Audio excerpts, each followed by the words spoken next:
Supervisor Faust of the Drainsville District to begin the meeting. Thank you, Brian. Yes, hi, this is John Faust, Drainsville District Supervisor, and good evening.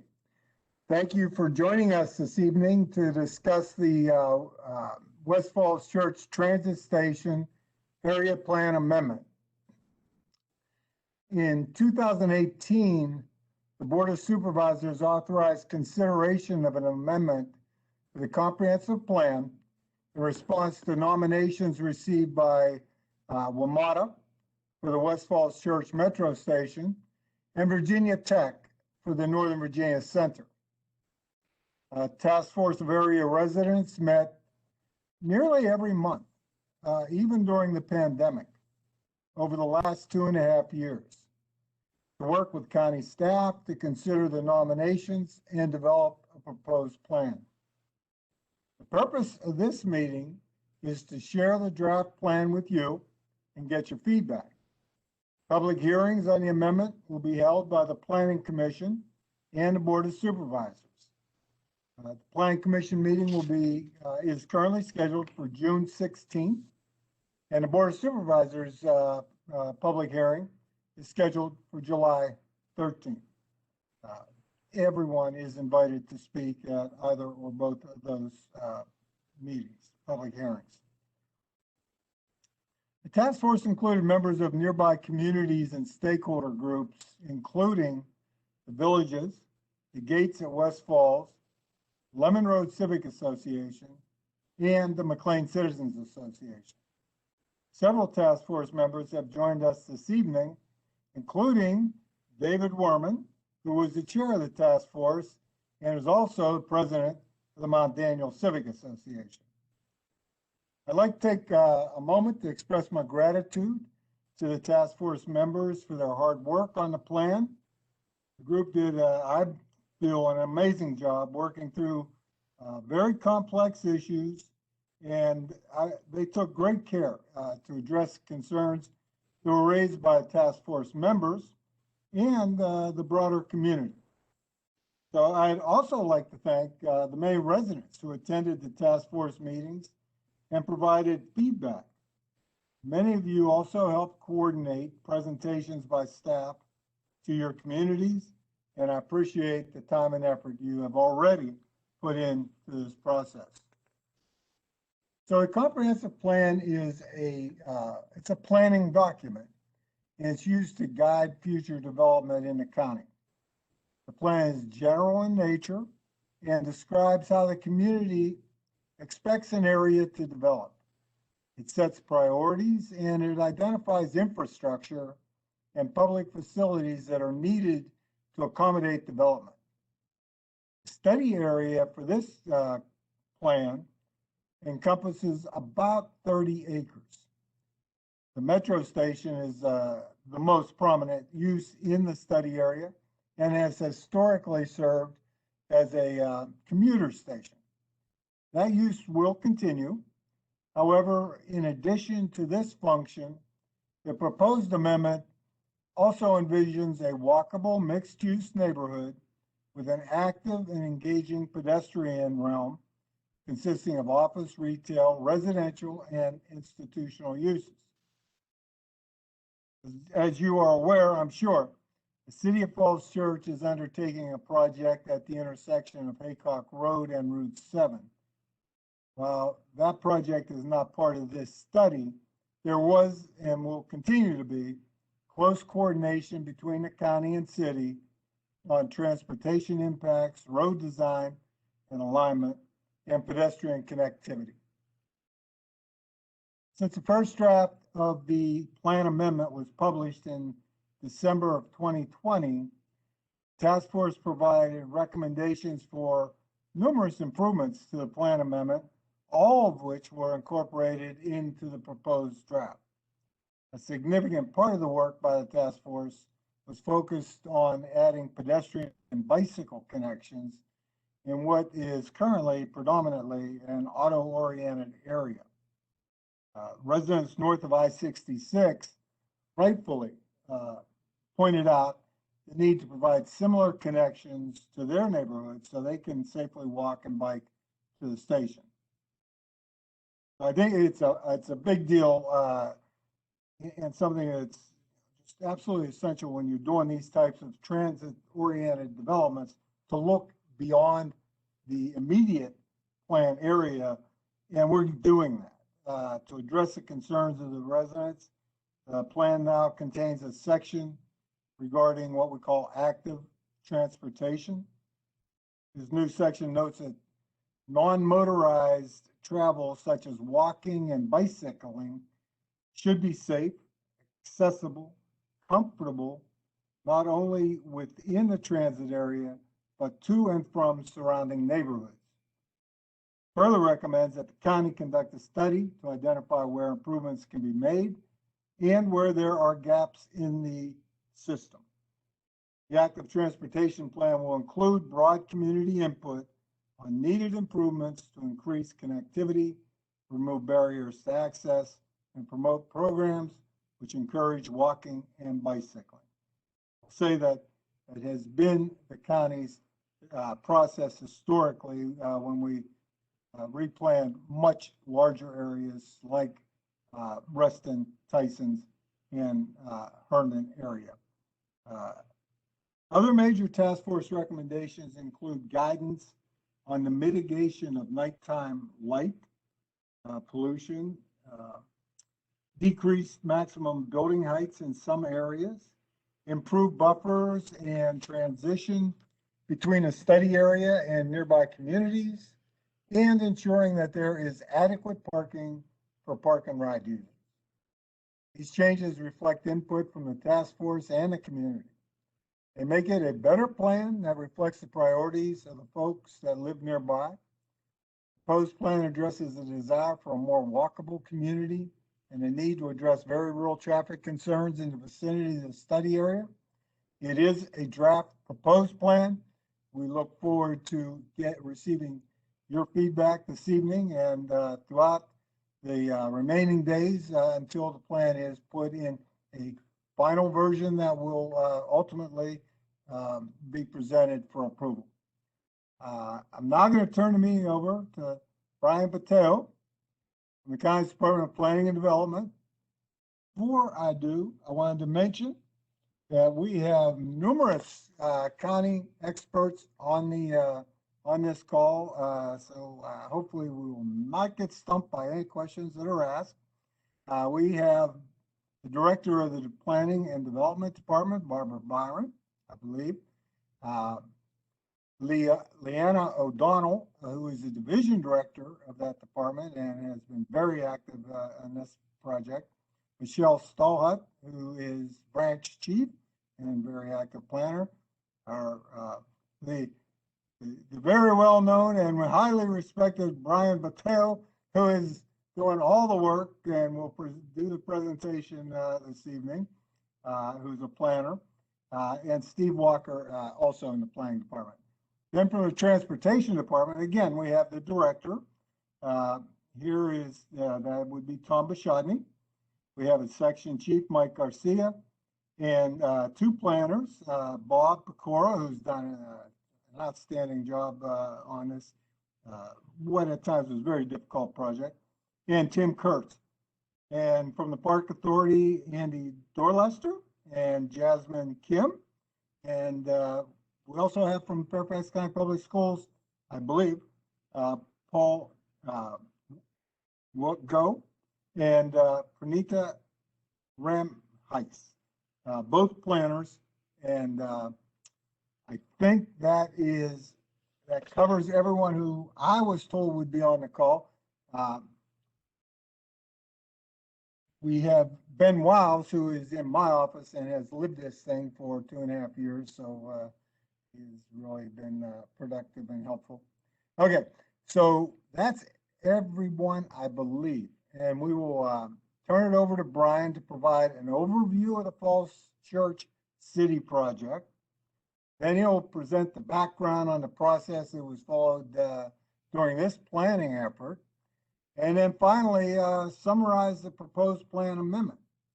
We will then turn it over to the attendees for a comments and questions and answers. Brian, it's all yours. Thank you, Supervisor Faust. I believe we actually also, in addition, have Greg Steverson in attendance, the Assistant Director for the Department of Transportation. Great. And let me share my screen once more. Here we go.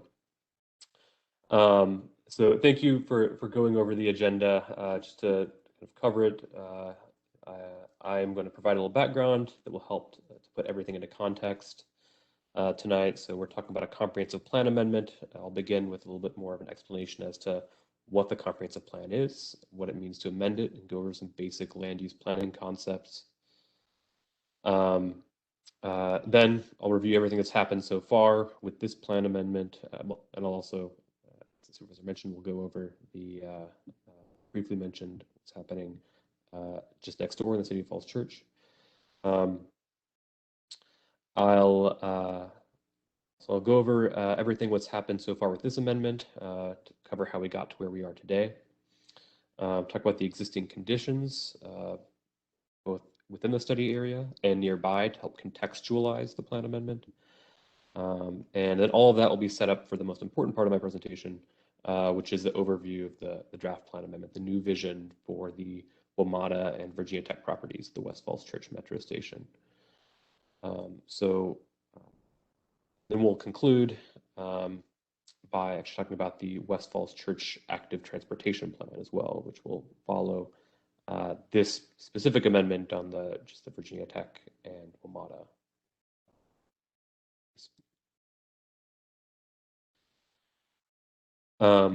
So as I mentioned, we're talking about the plan amendment for the West Falls Church Transit Station area. The planning, the study area is highlighted here in red.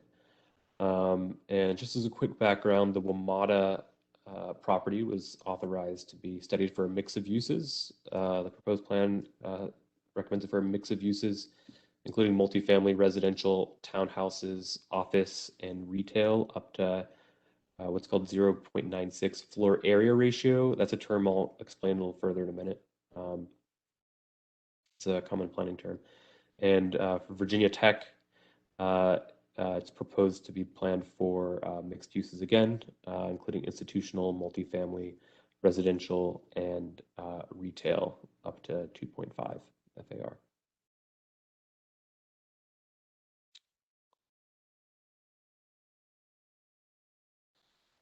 So some of you may have heard of the comprehensive plan, or you may have heard of the zoning ordinance, or perhaps you've heard of both, but you may not be aware of their differences.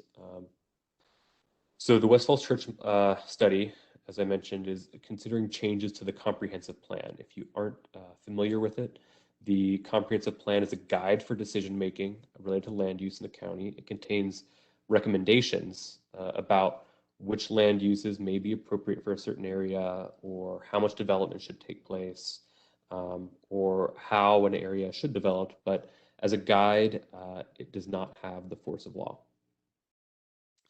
There are, however, a few different tools through which the comprehensive plan's vision is implemented. The most notable of which is the zoning ordinance. So as it sounds, the zoning ordinance is a set of laws that dictates how land can be developed by establishing zoning districts and setting forth the rules for development in those districts. So the recommendations contained in the comprehensive plan, as the supervisor mentioned, are more general in nature, whereas the regulations in the zoning ordinance are more specific. So when we're talking about the West Falls Church Plan, I want you all to keep in mind that it's a guiding document that contains general recommendations. So just to set the stage and make sure that everybody is an understanding of what we're doing with the comprehensive plan and where we are in the development process, I just want to give a little further background on that. So if we amend the comprehensive plan for West Falls Church, how would that plan amendment then be implemented? So if the plan is adopted, it would not, for example, automatically change the zoning for WMATA's property to allow for the mixed-use development that we just spoke about. It would still be zoned as it is today for multifamily residential use. So if WMATA wanted to change their property from one zoning district to another, which would then have the different rules that allow for that kind of development that we're recommending in the plan, they would have to file a rezoning applications, or a rezoning application. And this is one of the occasions that the comprehensive plan comes into play. It informs the evaluation of those rezoning applications. And in these cases, the general recommendations that are contained in the plan guide those more detailed proposals that we see at the zoning stage. So in that sense, the comprehensive plan functions in a lot of ways as a checklist when county staff and when the planning commission and the board of supervisors are evaluating those applications. And for both plan amendments and for zoning applications, just so everyone has an understanding of the process, county staff and the planning commission make recommendations regarding those, but the board of supervisor has the ultimate discretionary authority over whether an amendment is adopted or an application is approved. And as a final note, both the comprehensive plan amendments and zoning applications do receive those public hearings before the planning commission and the board of supervisors. But what I really want to stress here, though, is that at the comprehensive planning stage where we are now, we often don't get into the details that some people have questions about, like architecture or precise building location. At this stage, we're speaking more in generalities.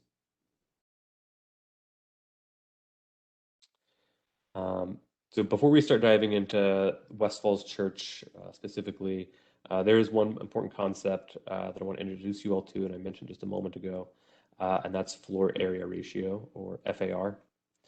So when we talk about how much development is appropriate for a given area, we often refer to FAR. And as may be evident by the name, it is the ratio of the floor area to the land area of a site.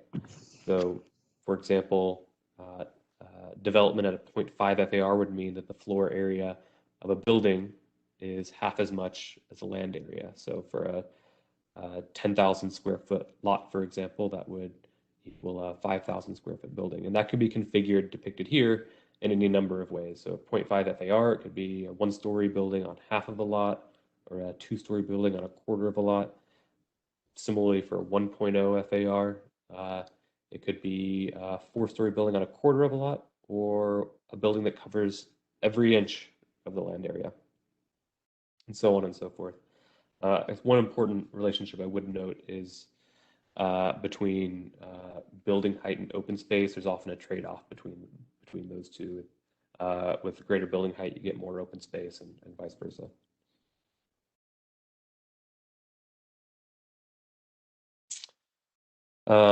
So getting into the West Falls Church Plan Amendment, I'd like to cover what's happened so far. So this planning study has been ongoing for some time. As Supervisor Faust stated earlier, the process began back in 2018 when WMATA nominated its property to be added to the Comprehensive Plan Work Program to be studied for a mix of uses up to 0.96 FAR. After the Board of Supervisors authorized that plan amendment for study, it soon authorized the Northern Virginia Center parcels to be studied for mixes of uses up to 2.5 FAR and to be combined with the WMATA parcels as a special study. Following this, the task force is composed of representatives from neighboring communities, assembled and began its work of studying and making recommendations for the comprehensive plan. And that began in January 2019. And they began with reviewing some planning practices and concepts, examining the existing conditions for the area and the surrounding area, and reviewing the current West Falls Church plan. Following this, they saw some proposed concepts by developers that WMATA and Virginia Tech had partnered with, and county staff reported back on impact analysis, comparing the expected impacts from the current plan for West Falls Church with the proposed plan. And that covered a number of areas. I'll elaborate a little more on it later, but for example, stormwater environment, schools, transportation. And throughout this entire process, we've been receiving feedback from the task force at our monthly meetings and from community members. All of the task force meetings since the beginning have been open to the public, and we've had significant participation from the community at all of those meetings, both when they were held in person at the Northern Virginia Center and since they've been held virtually after the beginning of the pandemic.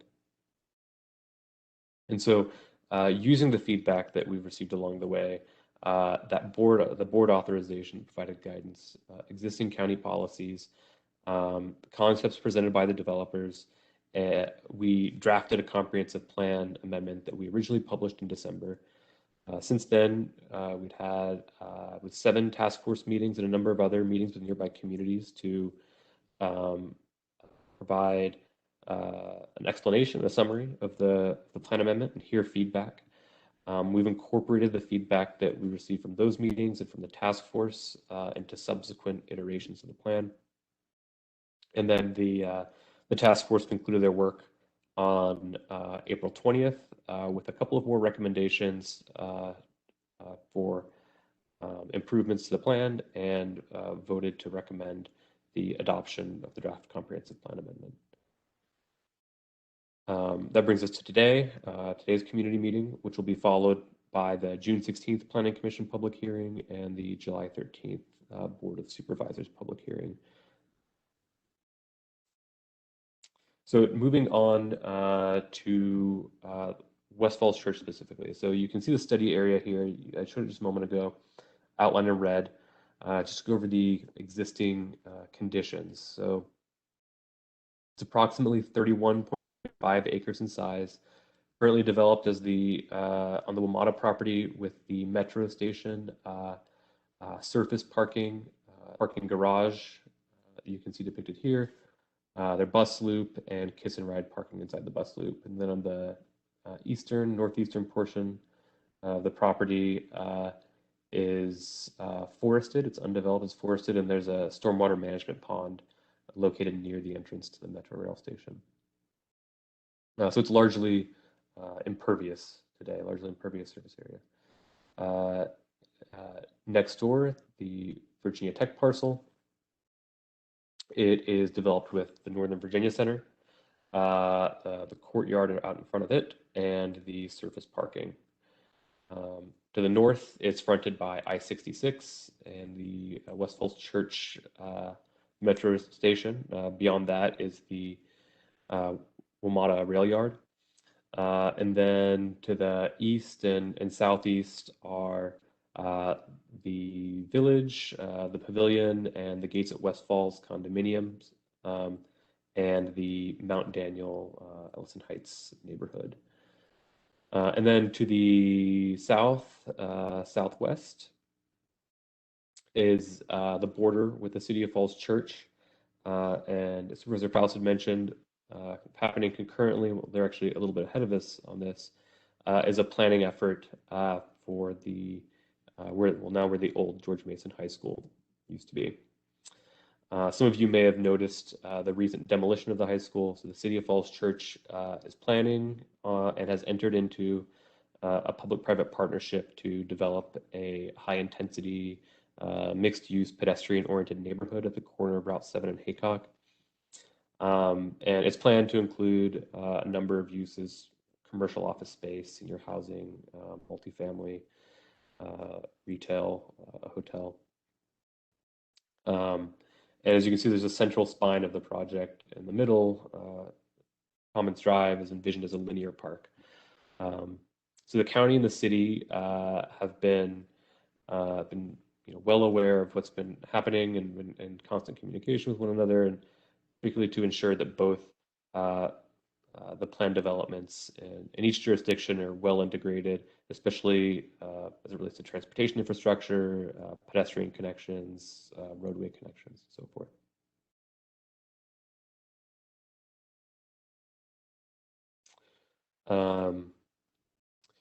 So moving on to the draft plan amendment. So our goal with this amendment was to provide a guide and a vision for a transit-oriented, walkable community next to the metro station. The metro is a regional asset that provides transportation options. So one of our primary goals with the plan was maximizing access to the metro rail station. And from a county-wide perspective, guiding growth where it can best be accommodated. So we've arrived at a great plan as a result of a lot of input that we've received from the task force and from other community members over the course of the last 2.5 years. It's sensitive to the existing nearby communities, appropriately transitions from the metro station and the adjacent higher intensity development plan for the city of Falls Church.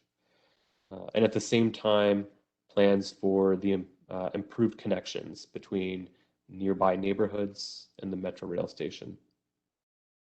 And in a similar vein, implementation of the plan would result in improvements for all roadway users, walkers, bikers, transit riders, and motorists. So what's in it? What are we recommending? So in terms of land use, the WMATA property, which we've called subunit A1 in the proposed plan. So the current plan, it is planned for 720 dwelling units, so a single use. The new plan proposes the overarching cap that I've mentioned already of 0.96 FAR, which for a site of this size is about 1 million square feet. Within that limitation, a certain amount of residential, office, and retail uses are recommended for the subunit. So we're looking at going here from a single use in the current plan to a mixture of uses. And this mix of uses provides benefits for the metro system, one, by spreading out the time and direction of trips. And it also has the advantage of enlivening the community throughout the day, right? So it's not dead in the afternoon or dead in the early evening. The mix of uses helps provide activity for various points throughout the day. And similarly, a mix of uses is proposed for Virginia Tech. It's called subunit A2 in the plan. So it proposes, it's currently planned for, has two options in the plan. One for 130 dwelling units. Doesn't specify the type, whether it's townhouse or multifamily. And 44,000 square feet of commercial or office space. Or there's an institutional use development option, which could consist of to 240,000 square feet of institutional use. That's the one that's currently been pursued on the subunit. Although the Northern Virginia Center's certainly not maximized that. It's approximately 100,000 square feet. The proposed plan is for a mix of uses up to 2.5 FAR, floor area ratio. And that would be composed of multifamily residential units, office, institutional uses, and as is currently developed, and retail uses.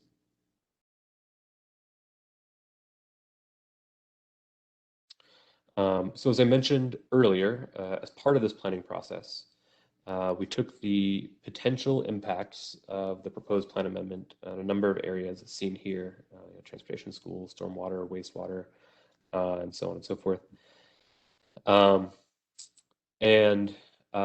We studied them. So the proposed plan itself provides either the proposed plan provides mitigations in some of these areas, or it was identified that in cases of public services, for example, the county has existing capacity to serve the development as the plan proposes, or the county already has strategies in place to serve any additional needs that are generated by the proposed development here.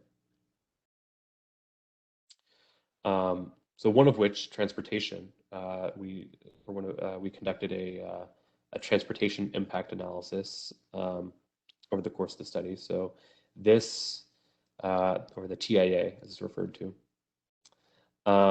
And this was undertaken to understand how the proposed plan amendment could affect traffic on nearby roads.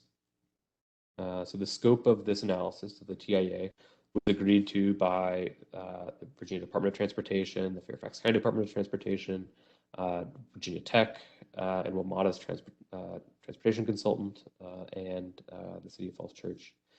And it compares the forecasted traffic for the year 2030 under the currently adopted plan. So that first column in both of those slides I just showed you, with the proposed plan. So the second column of those slides just showed you.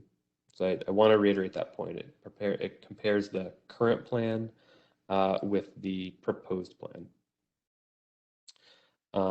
And in particular, it focuses on the expected amount of delay at nearby intersection. This delay is measured in what we call level of service, and it generally is what people perceive as bad traffic. So it's not necessarily how many vehicles are on the road, but how long people have to wait at intersections. And it also proposes mitigations or improvements to reduce delay at those intersections. So you can see some of the mitigations provided here.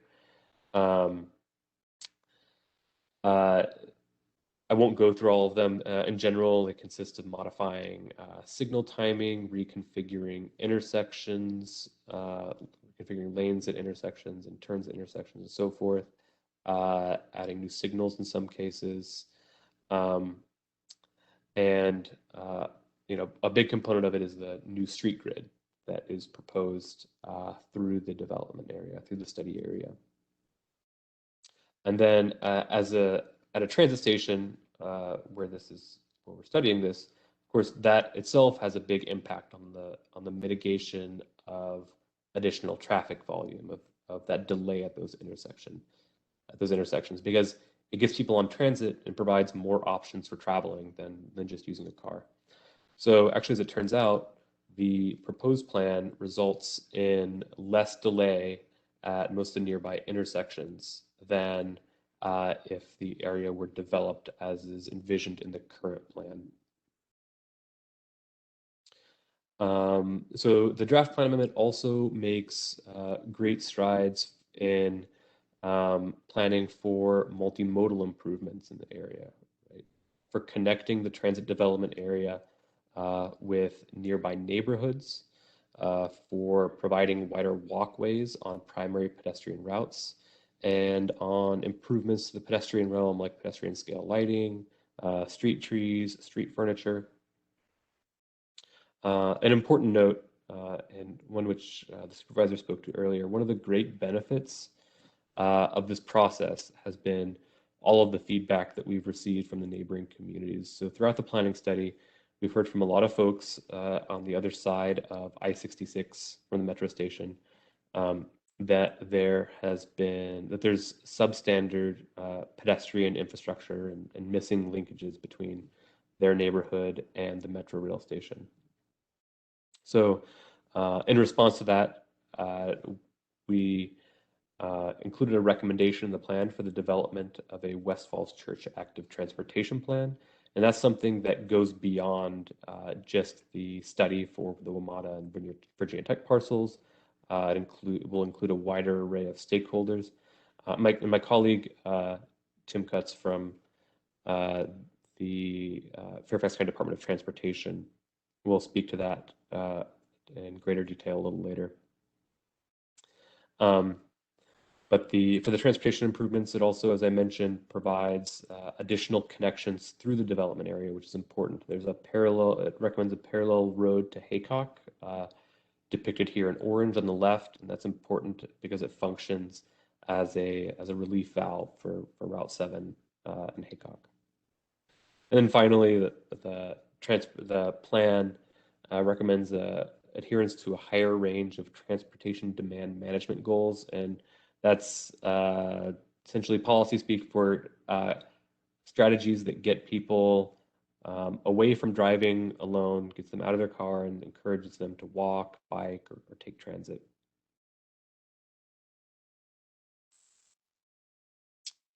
And then we've also had a number of questions throughout the process about the impact on schools. So the Fairfax County Public Schools has provided an estimate of the total student count that would be expected if the study area were developed as it's currently planned. So again, those columns on the left of those slides I showed earlier.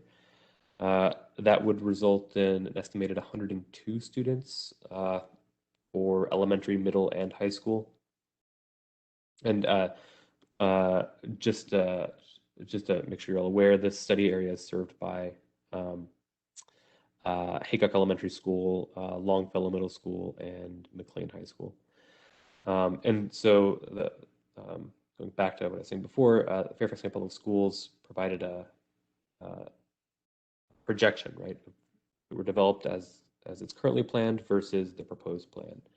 So the proposed plan would result in about 178 new students, again, between elementary, middle, and high school. So it's a difference of about 76 students between all grade levels.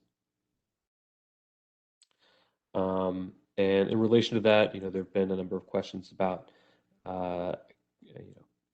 capacity and the schools nearby able to serve development here. Fairfax County Public Schools has already undertaken a couple of capacity solutions. So earlier this year, it installed a 12 classroom modular at McLean High School, which increased the capacity to 2,343 students. And then in February, the school board approved a boundary adjustment that's projected to shift approximately 190 students from McLean High School to Langley High School, and approximately 78 students from Longfellow Middle School to Cooper Middle School. And FCPS has also identified some additional capacity solutions in their annual capital improvement plan.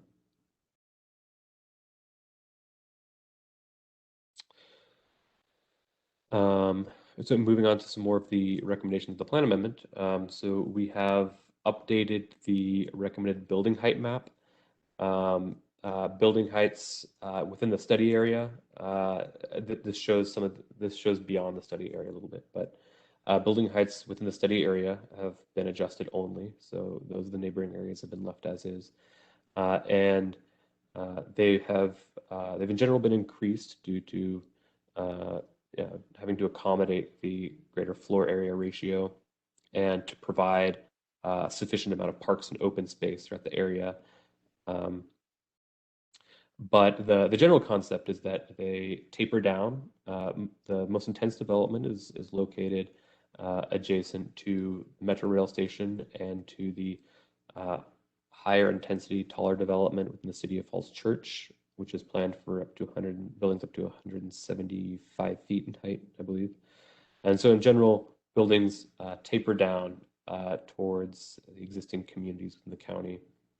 And during this process, we conducted shadow studies and worked with the task force to arrive at the appropriate heights for the area.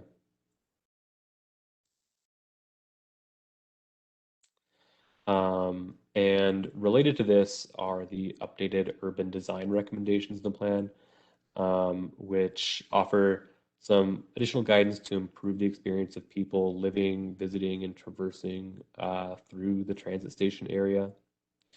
The real purpose behind these is improving the pedestrian experience and making it a more enjoyable place to be. So, and to improve wayfinding. So, first, there are 5 real components of this.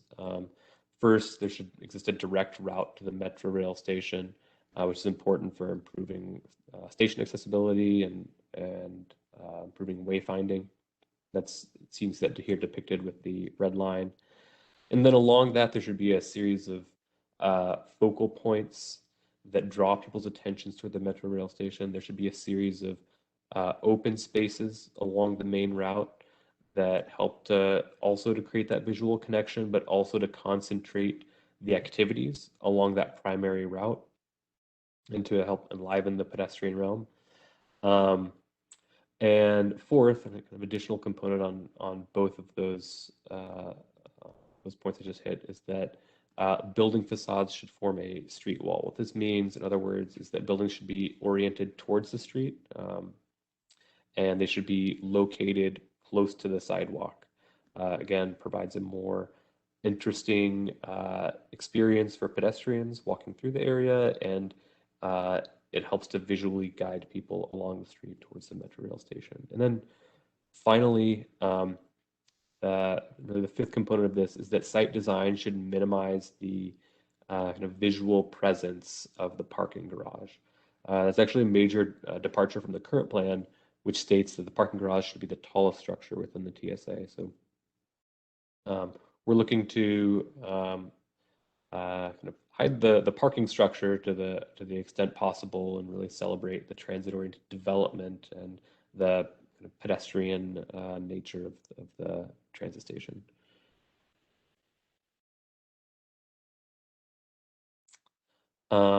And so kind of one component of that is parks and open space, right? I'd mentioned a series of parks along the main route. So the current West Falls Church plan is relatively sparse when it comes to recommendations for parks and open space.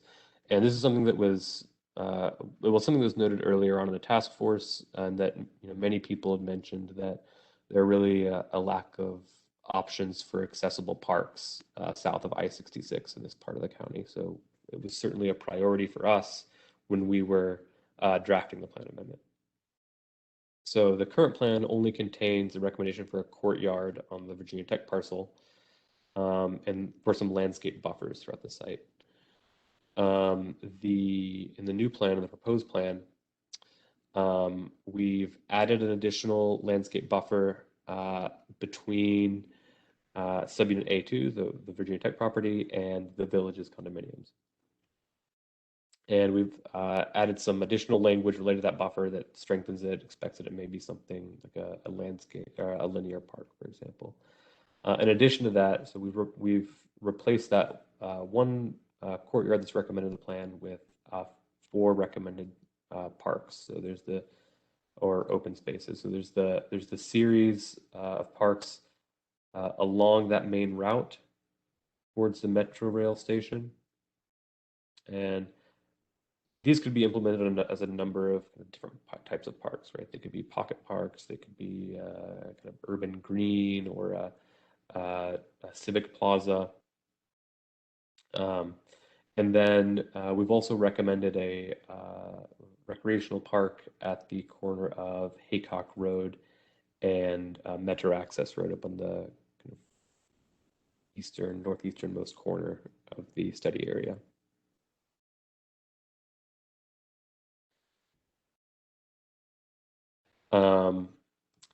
And then finally, the updated comprehensive plan, or the proposed comprehensive plan, envisions a sustainable community for West Falls Church. So it prioritizes the preservation of native plant species, and prioritizes improvements for stormwater management.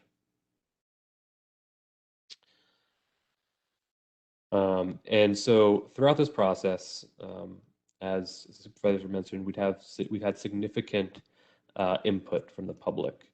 A task force of representatives from nearby communities met nearly 22 times since January 2019. All of those meetings were open to and attended by the public. There were at every meeting there were opportunities for public comment.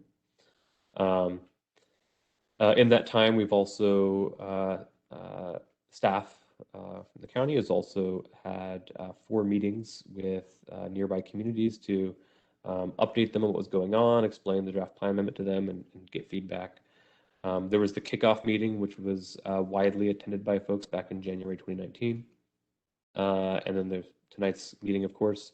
And then these will be followed, as I've mentioned a couple of times, by the Planning Commission and the Board of Supervisors public hearings in the summer. So throughout that time, I think the supervisor covered it pretty well. We've received a lot of community input, and we've made a lot of updates to the plan that I think have really improved it. These relate to a number of areas: pedestrian connectivity, sufficient park and ride for metro users, having adequate buffers and transitions to nearby neighborhoods, adjusting recommended building height, and mitigating nighttime light pollution, for example. So I'd like to quickly summarize kind of the draft plan amendment before we move on. I think we've arrived at a really great plan here so far, and it is due in no small part to the input that we've received up until now from the task force and from the community. It exemplifies the transit-oriented development goals and recommends an intensity that we could expect for a vibrant metro rail station. Two of the main concerns that we've heard from a lot of folks throughout this process have been, again, related to the pedestrian connectivity and safety, but also related to the efficient functioning of the road network. This plan balances the priorities of all roadway users, of pedestrians, bicyclists, motorists, transit riders. Typically, people think of these groups as having opposing priorities, and oftentimes they do. But with this plan amendment, we've created a vision that improves pedestrian connectivity, it improves the pedestrian experience, and it also decreases delay at most of the nearby intersection. It provides for more efficient traffic operations than we would expect with the current plan. And so related to that, I'd like to actually pass it off to my colleague, Tim Kutz from the Fairfax County Department of Transportation, and he can briefly cover the West Falls Church Active Transportation Plan and provide some more details and insight on that. Great, thank you, Brian. So this is just a quick 2-slide preview of the West Falls Church Active Transportation Plan. Active transportation being any sort of self-propelled method of transportation, such as walking, biking, running, etc. The plan is going to look at existing conditions around the TSA to see where there might be barriers to access from the surrounding neighborhoods, and also identify pathways and roadway crossings that are uncomfortable for pedestrians and bicyclists, such as the approach to Route 7 along Shreve Road, pictured on the right. We're also going to be looking at plan improvements in the county's bicycle master plan and the trails plan. Some of you may have heard that the county is updating guidance and recommendations in those plans as part of a countywide effort to synchronize those plans into the active Fairfax plan. So of course, we'll be coordinating with that effort as well as with the City of Falls Church to make sure that the networks line up. And ultimately, the goal is to develop a set of recommendations that improve accessibility and the comfort of pedestrian and bicycle facilities. So if you move on to the next slide. These are just the overarching goals of this plan. First and foremost is community engagement. Some of you, along with your neighbors, have already provided valuable comments as part of the plan amendment process. And getting your perspectives as you walk to and from your neighborhoods, to the metro station, and what you would like to see improved is going to be critical in developing the recommendations that work towards the next goal of the plan, which is to increase active transportation in the area. So many of you probably know that ridership at the West Falls Church Metro Station has decreased significantly in the last several years. That's obviously been exacerbated given the pandemic. We're also within close proximity to a major regional trail, the Washington and Old Dominion Trail. So there's a major incentive to get people out and about walking and biking versus taking a car, and hopefully induce more demand for transit.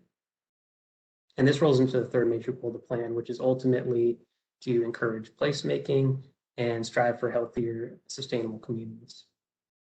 So that's a real brief summary of what the plan entails. We want you all to stay tuned because county staff are actively working on this in anticipation of a follow-on motion to be approved after the plan amendment goes forward.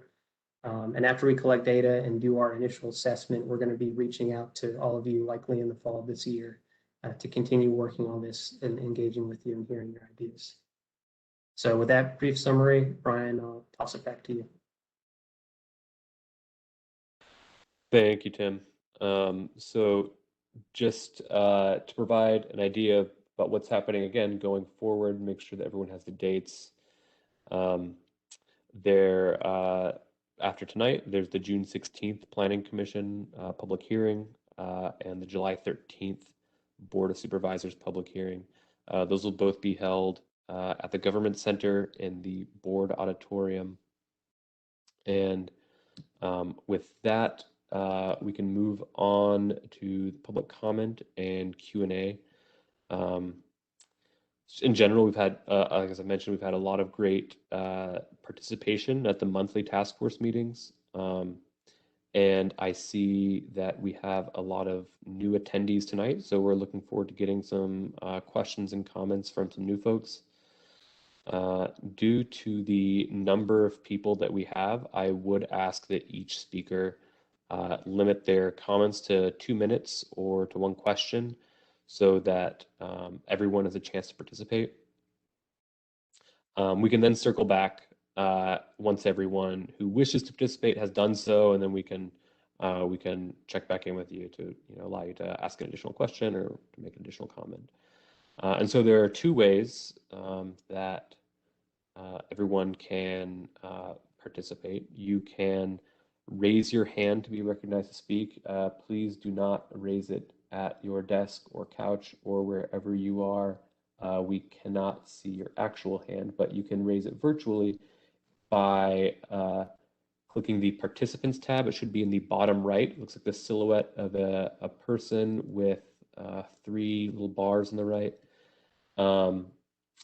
And that will open up a list of participants. You'll see then a small square button in the bottom right that looks like a hand. You can click that to raise your hand. And we can then recognize you, we can unmute you, and you can ask your question verbally. The other way is you can ask questions by chat. If you ask in chat, please be sure to direct your questions to all of the panelists so that everyone can see it and the appropriate person can respond. With that, stop sharing my screen. Stephen, do we have any hands raised? Yes, we can start with Chris Fracaro. Hi, yes, thank you, everybody. Just a quick question here. I heard a lot of talk about the traffic, and I appreciate that discussion, but it seemed to be totally focused on folks getting to the site and, pedestrian access and whatnot to the metro site. But I don't feel like, and I know we talked about it a bit during these task force meetings, but I don't feel like we really talked about the overall impact on the surrounding community of bringing this additional density here. And this idea of improving the intersections on, delay time or whatever else doesn't do any service to the additional traffic volume being brought through. And so while I appreciate people won't have to wait at the intersections longer, if we're talking about, thousands of extra car trips running through here, that's what actually needs to be discussed and addressed. And I fully appreciate that the plan is simply a matter of recommendation, and that we have to wait until the zoning stage and further planning stages to actually see things implemented. But it was alarming to me that a lot of the mitigation measures are essentially, I guess, up to the county. They're not up to the developer to deliver. And, forgive my cynicism, but there's been a whole lot of stuff that hasn't been taken care of for decades at this point.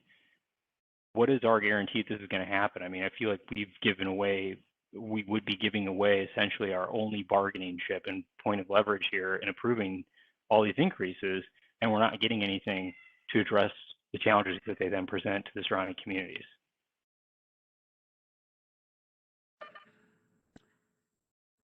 Chris, this is Bob Pecora with Fairfax County Department of Transportation. Regarding the traffic study, the traffic study analyzed what is proposed by the WMATA developer, as well as what would be the Virginia Tech density under the current comp plan. And it also included the West Falls Church, the City of Falls Church project, so that's included in that. So the mitigations that are proposed, or the improvements that are proposed in the TIA, are recommendations that would happen when the development team is actually going to the rezoning stage or the development review stage. And the improvements that are noted in the TIA would actually be either proffered during the development stage or required that they do that as part of their development. So the design of those concepts or the improvements of those are not there yet. We're early in the stage. This is at the comp plan level. So the comp plan level basically informs what we will be doing at the rezoning and the development review stage. But the improvements are up to the development team to do as part of when their commitments are for the rezoning side of it. So there are a number of improvements that they had suggested, are recommended. There was a slide for it that Brian showed. So that's something that the Fairfax County will be on top of and reviewing the proposed development as it comes into the rezoning site.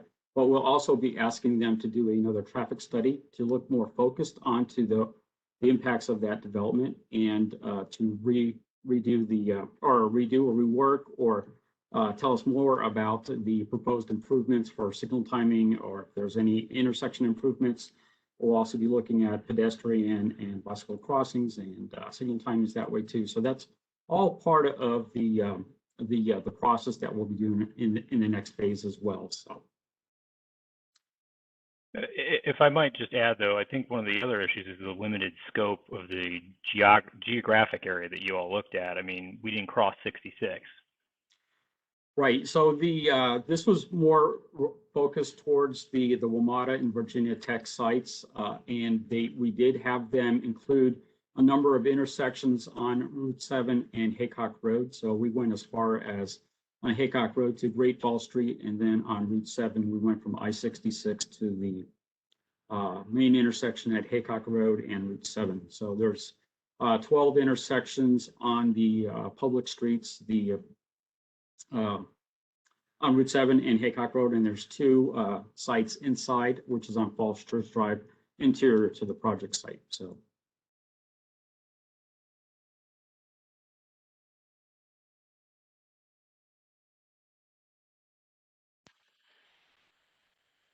Thanks, Bob and Brian. Next, we have Beth Lackman. Hi, can you hear me? Yes, we can hear you.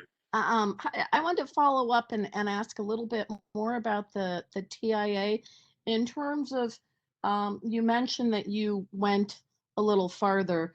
What about the development on West Street and the impact in thinking about the broader region? Because I already avoid Haycock during rush hour because of the transportation delays, and the delays at rush hour at West Street are really bad already too. And with that new development that's going in there, so looking at a broader regional perspective in terms of the delays, as the previous person mentioned, in terms of people who normally have to commute through this area. And then secondly, thinking about the cumulative impact of all this development, all the additional traffic for all the development in the city of Falls Church and the whole region, impact on air quality, not to mention the increased impervious surfaces and the impact on stormwater and the Chesapeake Bay. So I was wondering, and that gets both at transportation and environmental, but I was trying to get all my questions in. Thank you. Yeah, thank you. I'll respond to the transportation questions. So the project that's on the City of Falls Church, or that's in the City of Falls Church on West Street, I think that's called Founders Row.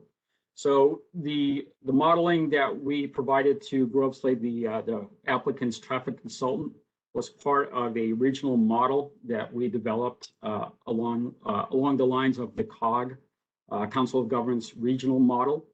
So the planned uses that are in the City of Falls Church plays into the county model, the larger county model that looks at a much larger area.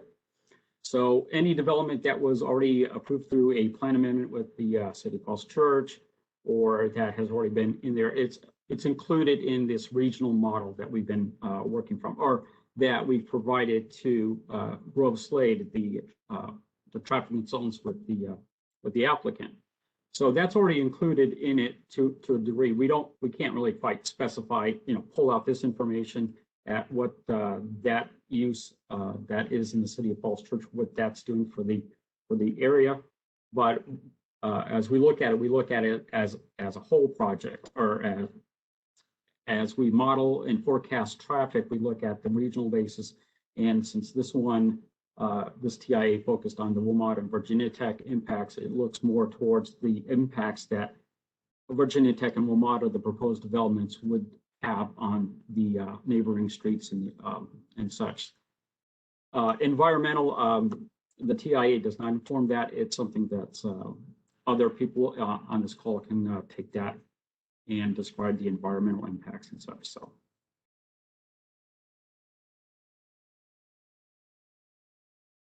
Brian, you're muted. Brian, you're muted. There he goes. Is this better? Yes. All right. Yeah.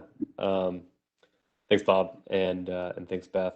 In terms of the environmental impacts, certainly with air quality, I mean, the real purpose of this plan again is to get people living and working next to a metro station, so they don't have to drive anywhere, right? So they can get out of their cars, which are a contributor of of greenhouse gas emissions and ground level ozone and so forth.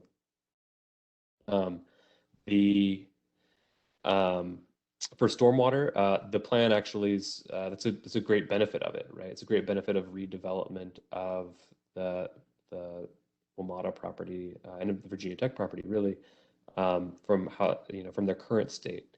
At present, as you noted, there's a lot of impervious surface area. So it results in, and it was developed largely before current stormwater management techniques. So the plan includes recommendations for the implementation of green stormwater infrastructure, that there be natural landscaping incorporated throughout each of the sites, and that, for example, the peak runoff rate from major storms should be reduced by 40% over what it is in its currently developed state. So actually, it recommends a number of pretty significant improvements, stormwater front and the environmental front. Okay, thank you, Brian. Next, we have a question from Cindy Cordell. Hi, yeah, this is Cindy Cordell. I live in the Villages. Just a couple questions on the transfer. I'm still concerned with all the density and all the traffic, especially given, you said it improved the delays with just these timings, which anybody that drives, especially at the end, the end of the school day right now, going across Haycock to the giant grocery store area, there's hundreds of pedestrians with the kids. So I'm not sure how these timings, so was that timing delay improvement based on averages, or did you look at different times of the day? Because right now that is a significant congestion time zone frame with the existing units, let alone all this new development. Thank you for the question. So the timings are looked at from the overall perspective, like a 24-hour period, but the traffic engineers and depending on the jurisdiction, whether it's City Falls Church or VDOT or the county, we'll look at where there are specific timing challenges. Let's say if it's during like a school hour or school dismissal hour, that can be looked at and adjusted as far as the timings, but they all have to be coordinated. So if you make any changes to a signal at one location, then we have to look at the other signals down the road or in either direction to see how that would work. So the signal timing process will start as the intersections are being designed with the proposed improvements. So we don't have that information yet, but that's something that, as I mentioned before, that we'll be looking at when it gets to the development review stage. And then we'll be working with the City of Falls Church on the signal timings with the intersections that are within their jurisdiction, and then we'll be looking at the other intersections with signals on Route 7 and Haycock Road that are outside of the city of Falls Church. And we'll be looking at pedestrian timing as well. So the pedestrian signal timing is incorporated with the actual vehicle signal timing too.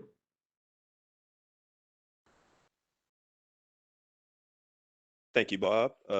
Next up is Donald Forrest.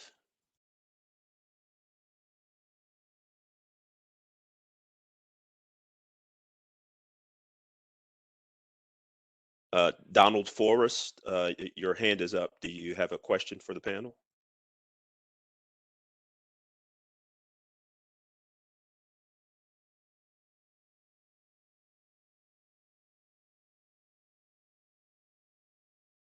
Don, I think you are unmuted.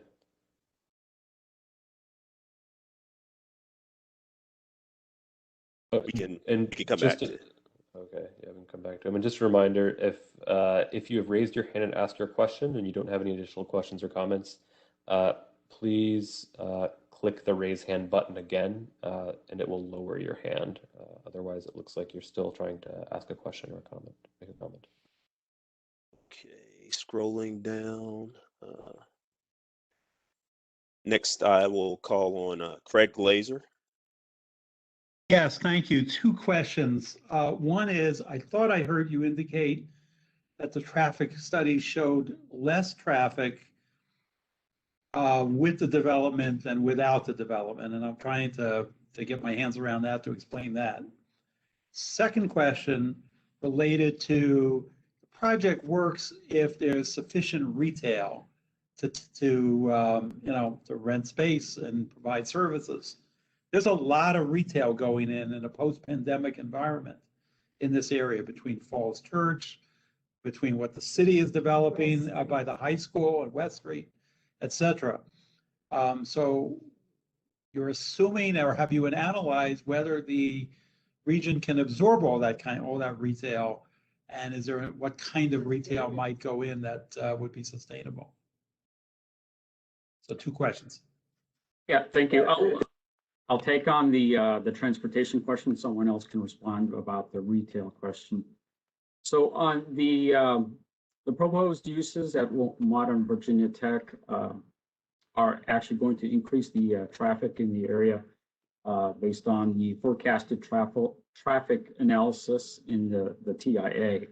So what it's going to do is with the improvements that are being proposed, that it will reduce the delay at some of the intersections. It's not necessarily going to reduce the traffic because traffic is going to increase. So, but the analysis looks at reducing the amount of volume through the intersections, or at least reducing the wait times for vehicles and travelers to go through those intersections. So there are improvements that are analyzed with that TIA.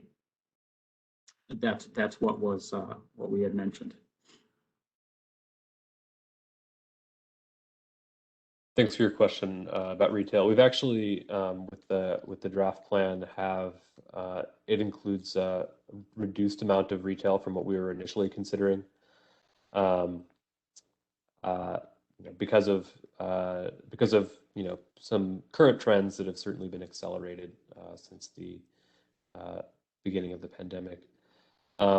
But the plan actually also provides some flexibility. Of course, I didn't have time to go into all the details of the draft plan and its recommendations, but part of it is that it recommends retail or other active ground floor uses, and that's something that, of course, can be somewhat determined later, kind of on a case-by-case basis, but could be a number of things, right? It could maybe be some kind of artist space or a maker space or something, or some sort of public use potentially that helps to activate the ground floor. So it's really the most important part to us is to have an active street frontage, and so that's really what's prioritized in the plan. And can I chime in real quick on the traffic question too? This is Greg Steverson, Deputy Director, FCDOT. One of the things I want to make sure that is clear from the comprehensive plan analysis perspective is when we do an analysis of a comprehensive plan development, what we're looking at is the difference between what is currently planned in the comprehensive plan and what the applicant is proposing when they're proposing to change the plan. And so when we're looking at the difference between the trips, it's the difference between, okay, what could happen if someone were to take how the comprehensive plan is currently formulated and go out there and build it according to the comprehensive plan as we currently have it written and as we currently have it planned from a land use perspective, versus what is the applicant actually proposing and what are we going to write into the comprehensive plan for their development for them to be able to do. And so from an analysis perspective, you look at the difference between the two. Yeah, you look at, obviously there's, when there's nothing on a site versus what could be built, you look at that as well. But when you're doing a comprehensive plan analysis and you're trying to understand the traffic impacts, what you're looking at is the difference between what they could do right now based on what's currently in the comprehensive plan versus what they're proposing in the comprehensive plan. And that's when we say it's fewer trips. It's fewer trips than what they could do based on the current comprehensive plan, as opposed to what they're proposing to do with their plan if we update the plan. So hopefully that helps.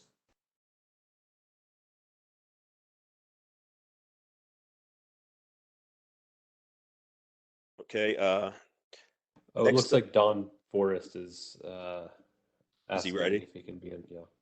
Okay. I will unmute him again.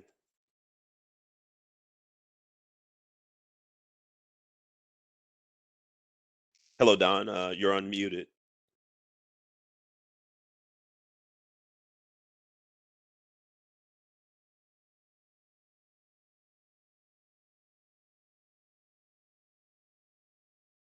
Don, we still can't hear you, unfortunately. Let me see if you can try fixing your microphone and we can try and come back to you again in a little bit. Okay, thanks, Brian. Next, I will unmute Gail W. for your question. Thank you. Yeah, my question is, it's great that you're getting feedback through all these public hearings. When a person provides very constructive feedback, how do they know that they've been heard? And specifically like through emails and that format. So most of the feedback we've gotten at this point has really been at the task force meetings and at those community meetings. So people have delivered it verbally, and we followed up at subsequent meetings explaining the changes we've made and how we've incorporated that feedback. But certainly moving forward, I think I had my email address up at the beginning. Please feel free to email me any feedback you have before in terms of just other avenues for providing comments, providing feedback. Please send it to me. But there's also the possibility of sending any comments to the clerk, planning commission of the board before those public hearings. Okay. Ben, I don't know if you'd like any feedback to be provided to you, to the supervisor's office.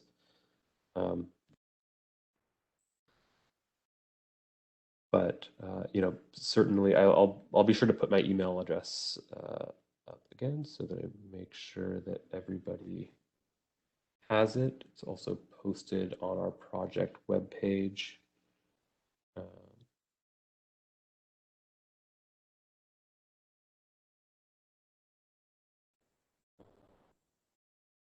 And the study webpage is down there at the bottom as well. Okay, thanks, Brian. Next, I will call on Angela Dinkle. Yes, can you hear me? We can. Yes. How you doing, Angela? Thanks. Hi, I'm Angela Dinkle. I'm a resident at the village here, and thank you for having me.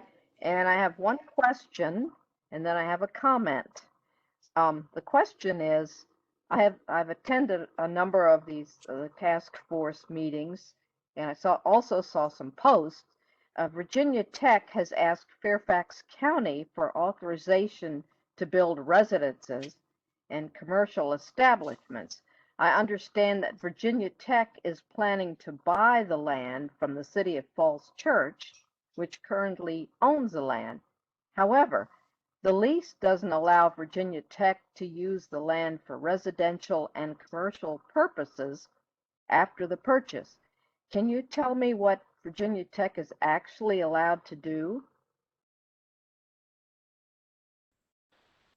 Hi, Angela. Thank you. Yeah, we don't make our comprehensive plan recommendations based on the private agreements between other parties. We make it based on what again what I mentioned earlier, the authorization from the Board of Supervisors in this case, all of the feedback we received from the community, from the nominations from WMATA and from Virginia Tech, and from the feedback that we've received from the community up to this point about what their vision for the West Falls Church area should be. Okay. And then my comment is there were 5 adjacent communities on the task force, and the vote was 2 communities against and 2 communities for, with 1 abstention, and that the number of homes in the communities that opposed the plan were more than the number in the communities supporting the plan. And that's just throwing that out as a comment.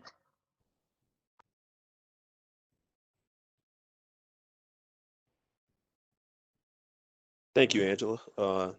Next, we will call on Nancy McFall. And let's see. Sorry, I'm trying to find, I lost her name. Okay, Nancy, you're unmuted. Hi, thank you. Thanks for having this meeting. I want to just preface my statements that I'm not anti-development. I'm really looking forward to being able to walk to dinner and have a fun place to go. But I'm really concerned because for more than a decade, I've been trying to get our streets to be safer. They're crowded with cars and cut through traffic. As some of you guys have heard from me, probably way more than you've ever wanted to. The points I want to make tonight, I haven't heard anyone bring up the new exit ramp from 66, which will be pouring traffic from the highway away from that intersection at Route 7, which is inconvenient. No one likes it. It's slow. It's bottlenecked. It'll be pouring that traffic into this new community. I'm hoping that you guys are finding a way to twist the traffic through the community in a way that makes it very inconvenient for people to just pop out on Great Falls and continue onto our residential streets like Great Falls, pop onto Haycock. Because right now, Haycock, Great Falls, and Westmoreland are purely residential streets other than a few community places like churches and Little League Field. They are inundated with through traffic, people that don't live in our area, and they're directed there. So I'm hoping that you guys are taking a really close look at that. When you mentioned relief valve, that new road going through the development would also be a relief valve from the Route 7 and Haycock intersection. That brought chills down my back because, again, I'm thinking of all those impatient people that they don't care about our community. They just want to get to Arlington or to DC or to Tyson's. So they're just trying to get through as fast as possible. So please, if you want cars going through your development, don't make it an easy cut through.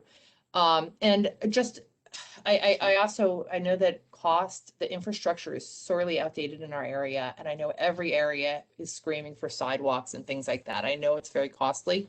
But I'm hoping that one of the things you guys could do is maybe paint the speed limit very large on the pavement or look at other creative ways, inexpensive ways that communities have found to reduce the speed, the number of cut through cars, that sort of things, and really make better buffers and calming measures for the people who actually live here and are paying taxes and are part of the community. Thank you.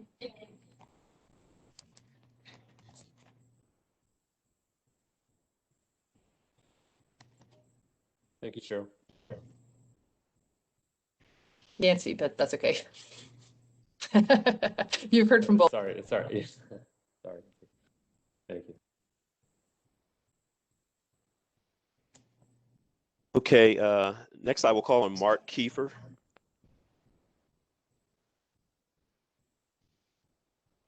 And you are now unmuted. Thank you, Brian. First, I'd like to say I agree very much with the concerns expressed by the prior concerns and comments by the prior questioners. So of course, I won't repeat their questions. Supervisor Faust mentioned the importance of pedestrian and bicyclist connections and safely walking to the station, and a county study for improvements, which I think is the same thing that Tim Cutts referred to, the active transportation study or active transportation plan. I'm a little bit confused on the terminology, but I would very much like to hear from Supervisor Faust and Tim Cutts about the plan for this study, either at this meeting or after. Who's going to conduct the study?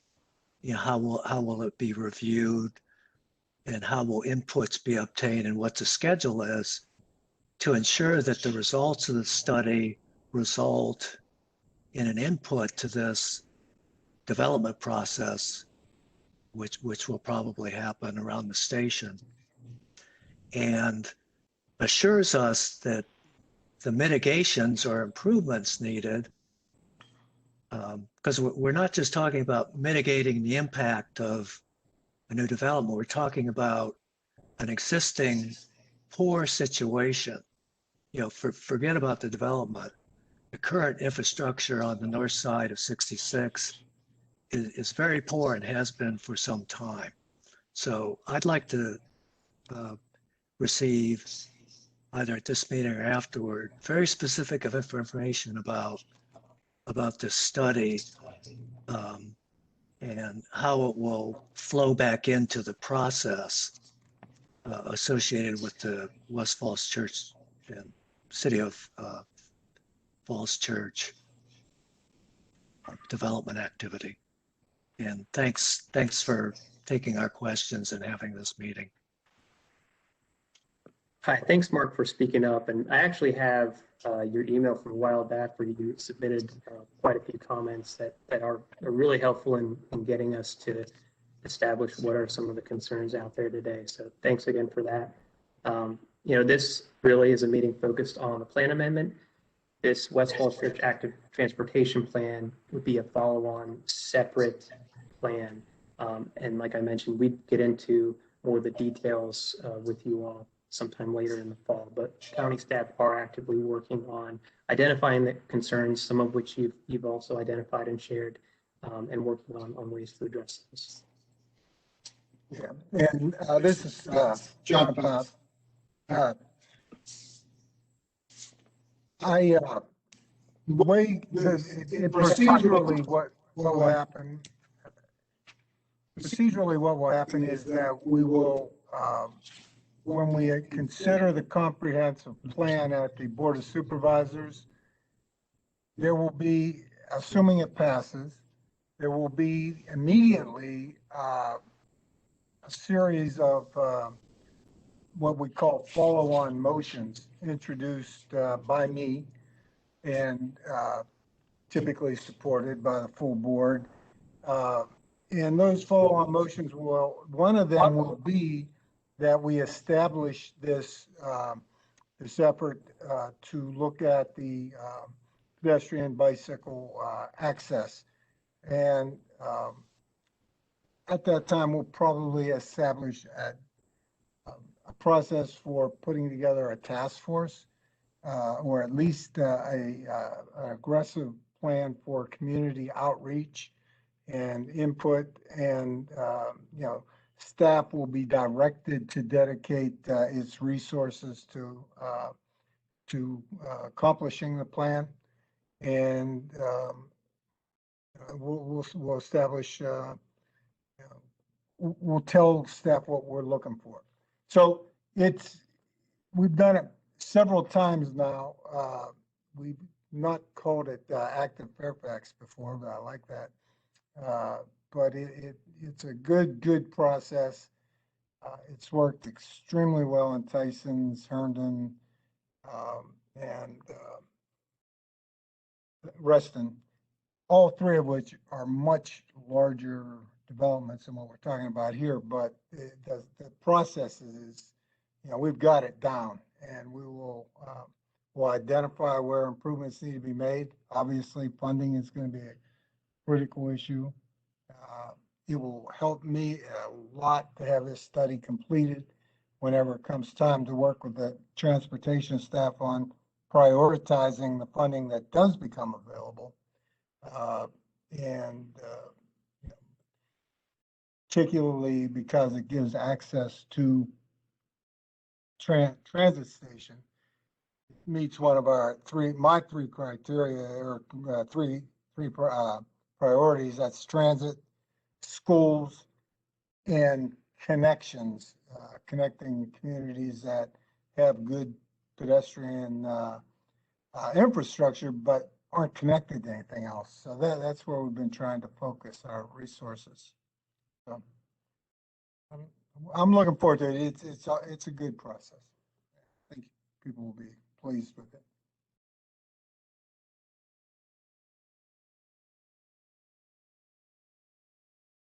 Thank you, Supervisor Faust.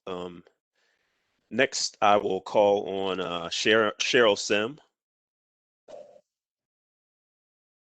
Thank you. And yes, it's Cheryl, not Nancy. This is for the traffic folks. I think there's a fundamental problem that many of us lay people have when you're talking about the numbers going through the intersections and you're looking at the by right development versus the comprehensive plan as revised by the task force development. And can you tell us today how much vehicle traffic goes across Haycock Road from Route 7 to Great Falls in a 24-hour period? Do you have that number?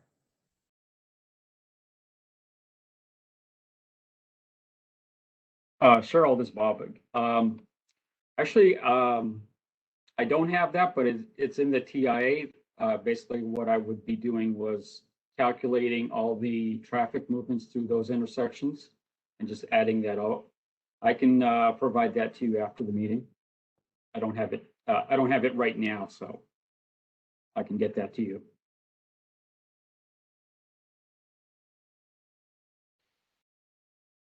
Thanks, Bob.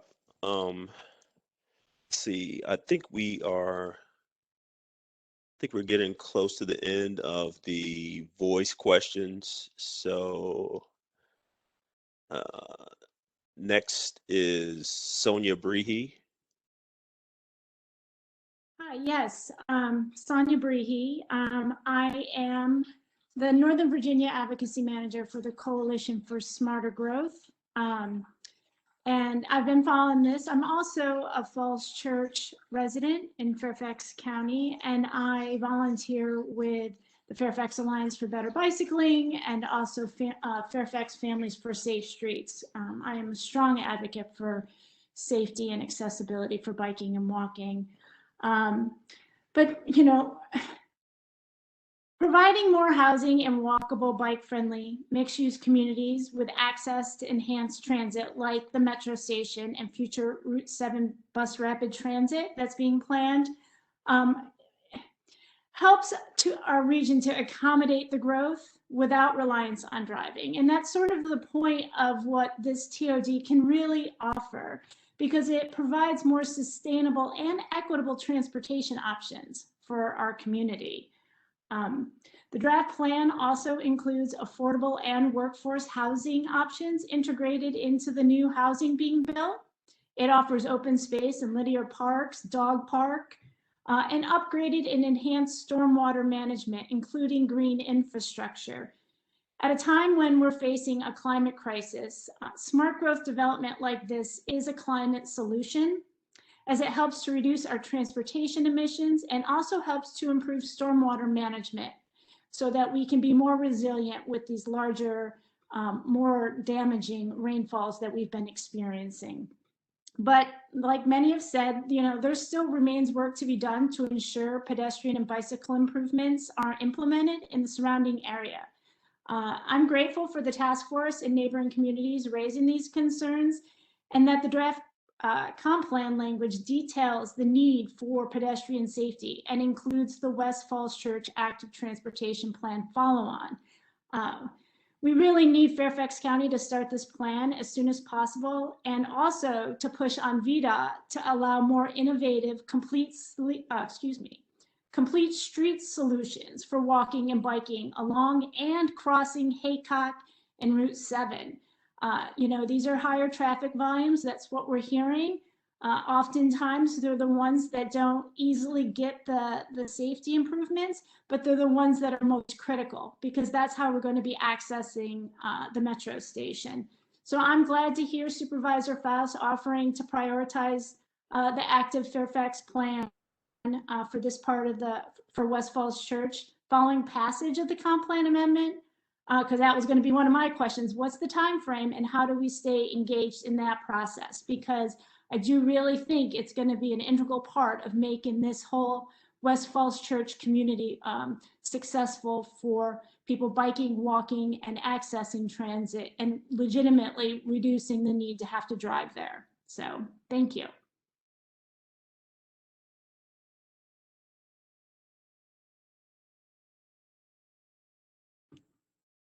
Thank you, Sonia. Thank you. Next up, we have Paul Rothstein, who was also an active member of the West Falls Church Plan Amendment Task Force. Paul, you are unmuted. Okay, thank you very much. I'll just make my comments quick comments. First, I think you've sort of underestimated or not presented an accurate view of the controversy on the task force. So I'm not going to go through all that.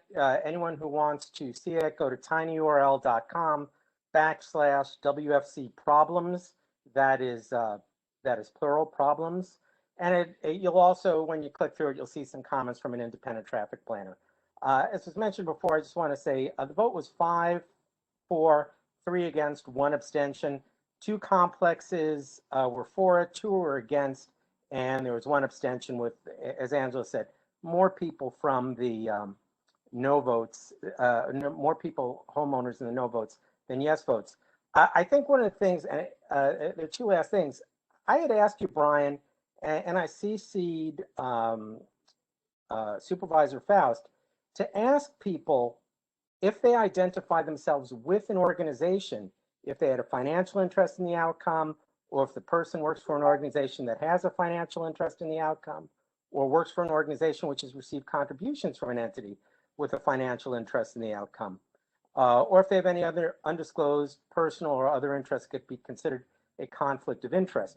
And not to get too controversial, but the Coalition for Smarter Growth, in their second bracket, the developer here gave between, at least under the 2019 agreement, between $5,000 and $19,000. They have about a $600,000 budget.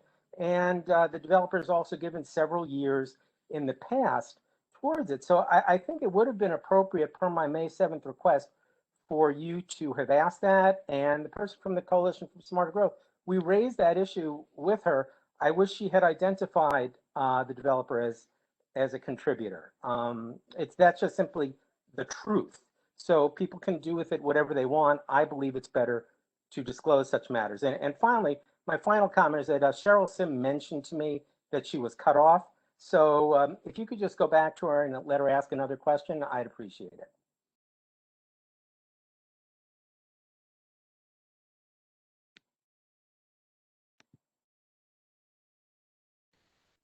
Thanks, Paul. As we mentioned, we were going to give everybody an opportunity to ask questions and make comments before going back around. So I think we're going to see.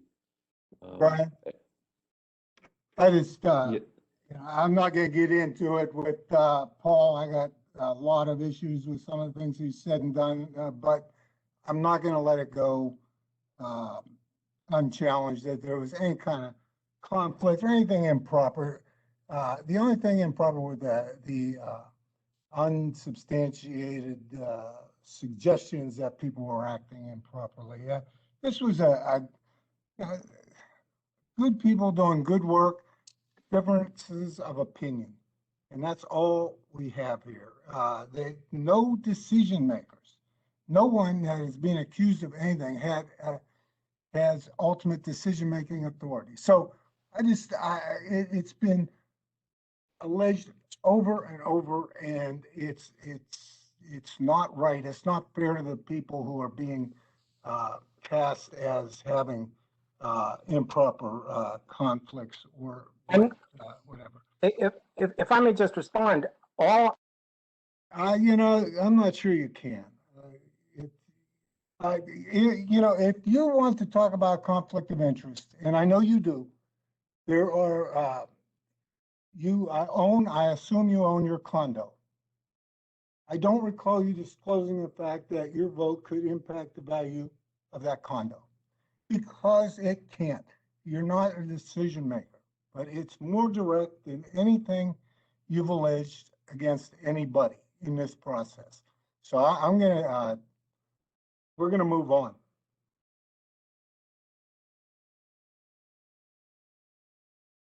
Thank you, Supervisor Faust. I'm gonna try to get back with Don Forrest to see if he can transmit to the meeting. Can you hear me? Yes, we can hear you now, Don. Oh, great. My apologies. I'm so sorry. I've used a different device. Look, I'll be very quick. I'm representing the Beacon Hill Corporation Homeowners Association, which is between Haycock Road, Casemont Drive, Beacon Lane, and Westmoreland, so east of the development.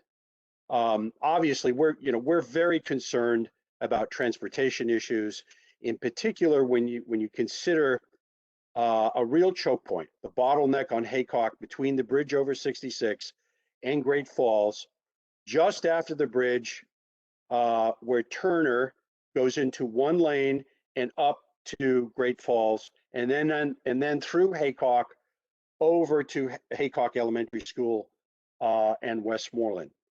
The two lanes converging into one lane on the east side of the bridge already creates an enormous backup at rush hour. And we hope when the pandemic is no longer the case in September, when kids can go back to school, it's really going to be, quite a choke point at that development. There are two things that you brought up in the presentation to help mitigate or ameliorate some of these concerns. One is, and I don't understand, change lane configuration along Haycock. And two, a parallel street to Haycock. Can you explain what that means? Perhaps that's a question for Bob, but we did want to express our serious concern for traffic issues along Haycock, leading to Great Falls, and then up through where Haycock Elementary is to Westmoreland. Thank you, and we very much appreciate your providing this opportunity for comment. Yeah, thanks for the questions. So the comment, I'll go back to the what you mentioned about the parallel road to Haycock Road. So the parallel road, it was in one of the diagrams that Brian had up, but basically it is from Route 7 into the interior of the WMATA site. It is parallel to, obviously, Haycock Road, but it starts out at the Chestnut Street intersection and what the developer for the City of Falls Church project is calling Commons Drive. So that will be a parallel road that goes from the city project through the Virginia Tech site and into the WMATA properties. And it only goes just to that point.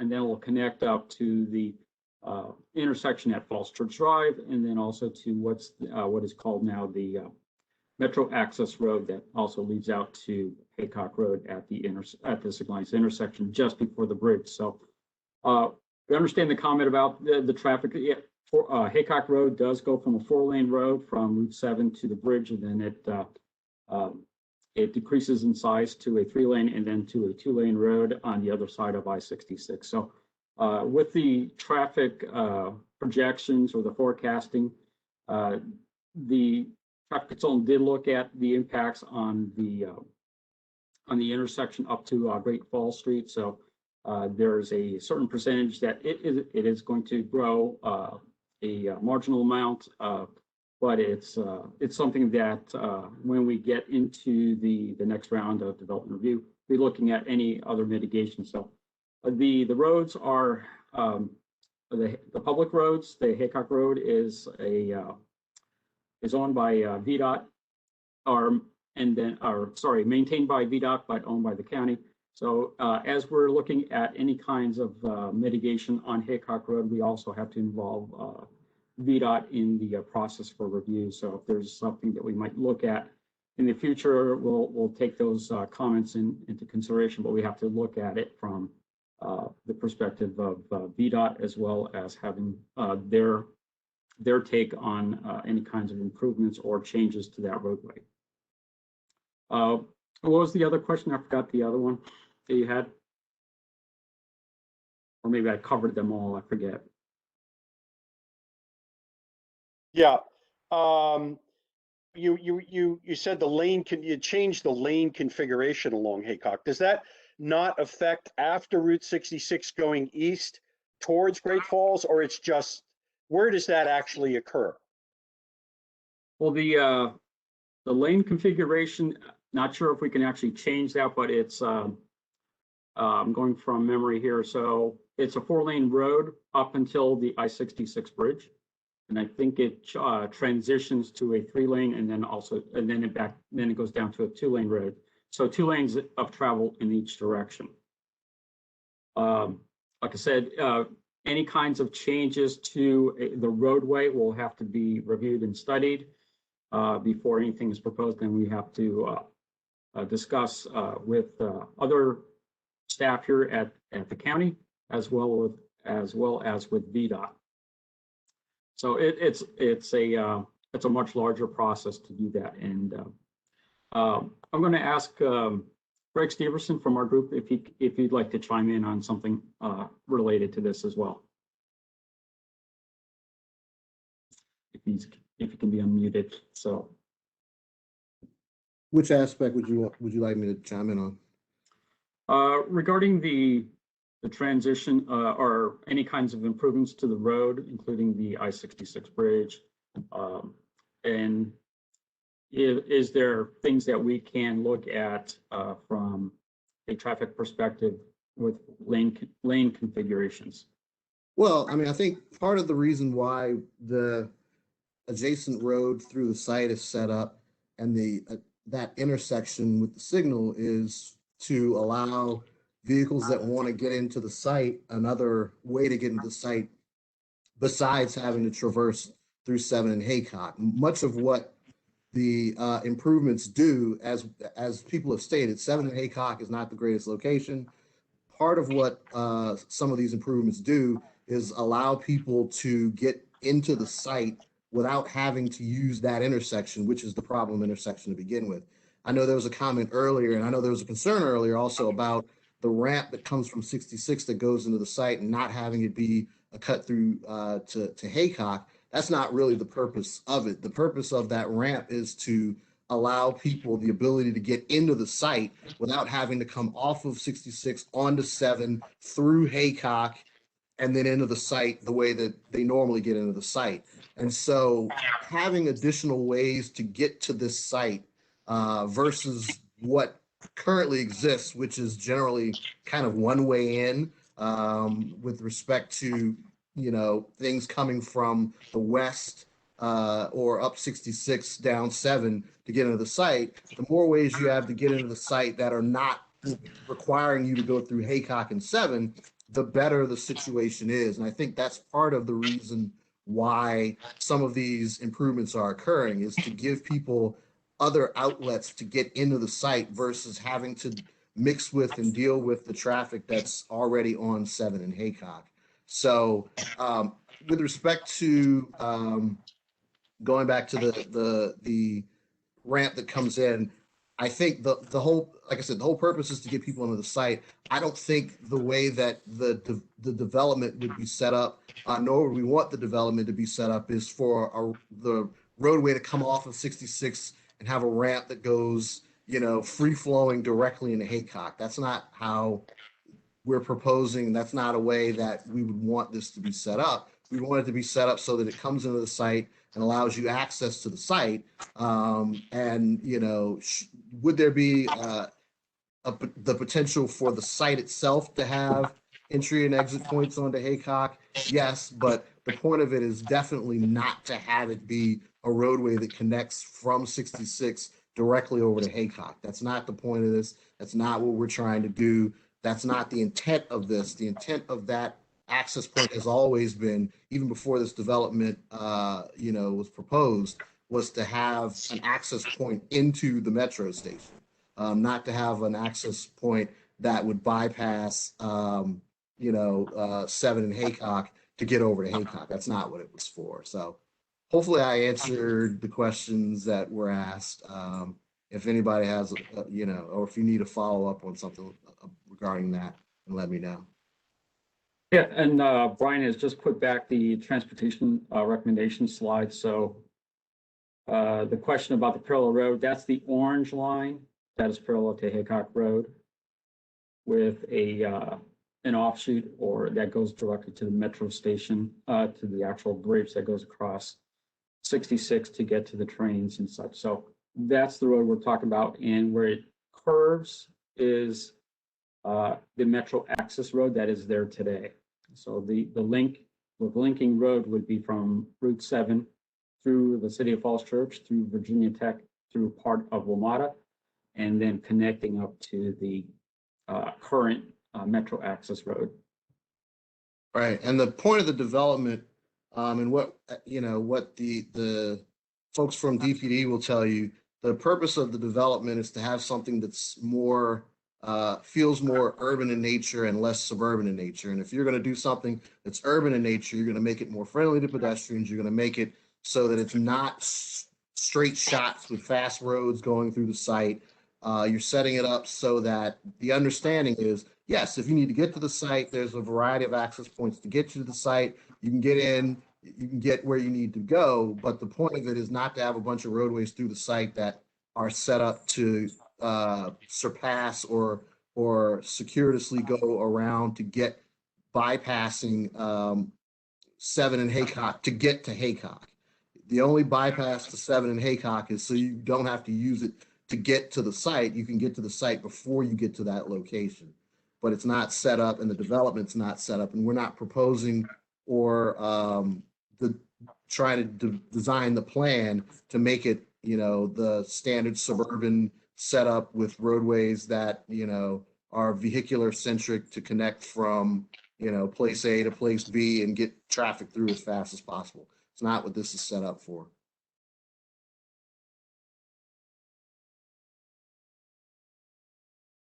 Thanks.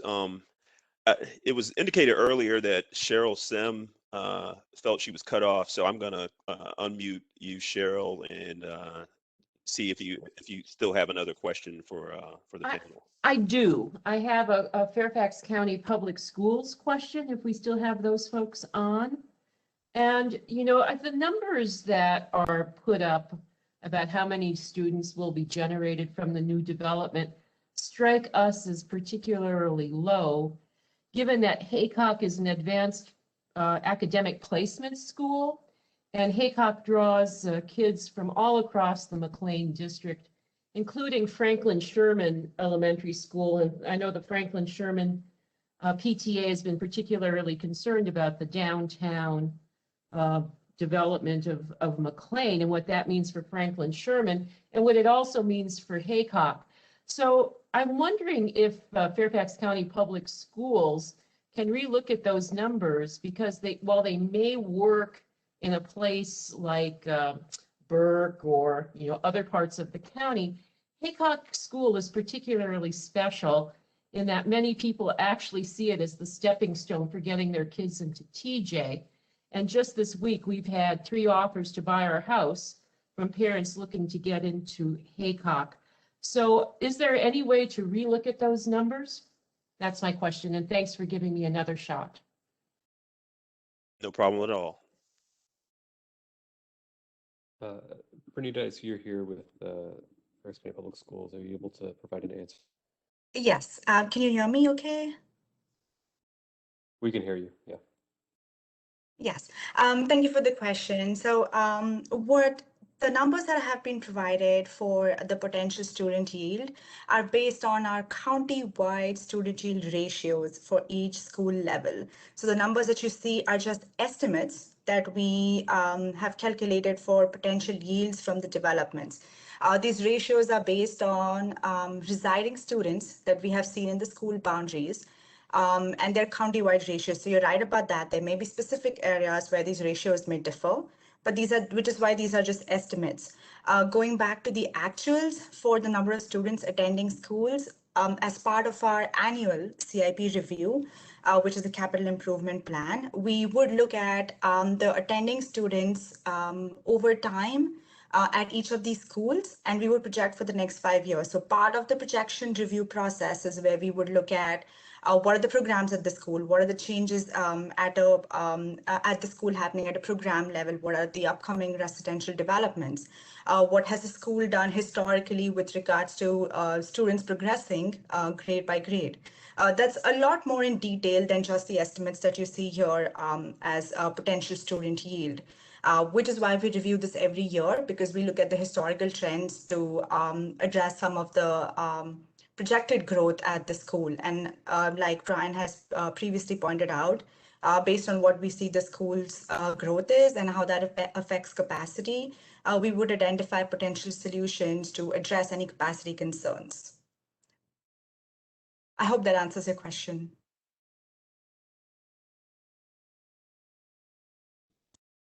Thank you. We've also received a couple of questions via chat. Someone asked if retail included restaurants and cafes.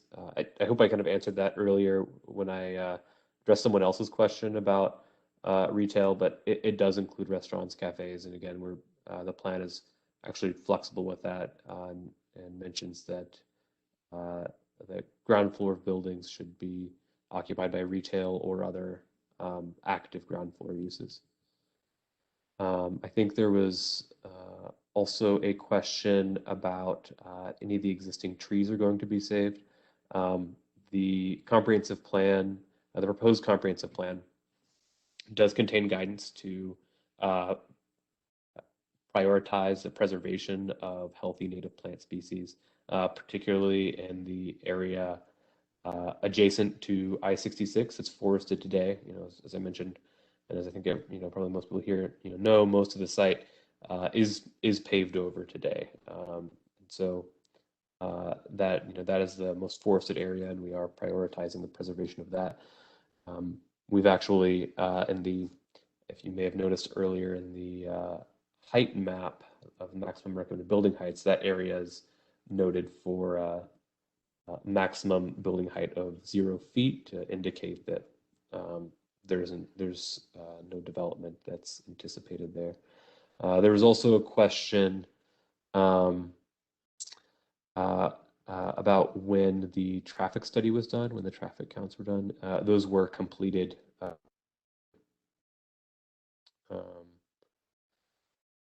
And there's another question about opportunities for local residents to get involved in the transportation planning efforts. As Tim mentioned earlier, that's an effort that will really kick off after, with a follow-on motion after this plan amendment. So we've got everybody's email addresses, of course, from registering for tonight, but they'll the Fairfax County Department of Transportation will be, undertaking a public outreach process as part of that effort. And I'm sorry, Brian, when you were answering the question about the traffic counts and the time when those were they were completed. I cut out. They were completed prior to the pandemic. So the traffic counts were not affected by the pandemic because they were completed beforehand. Yep, Brian, I can just add to that that the traffic counts were counted in May of 2018 and May of 2019. Like I said, prior to the pandemic.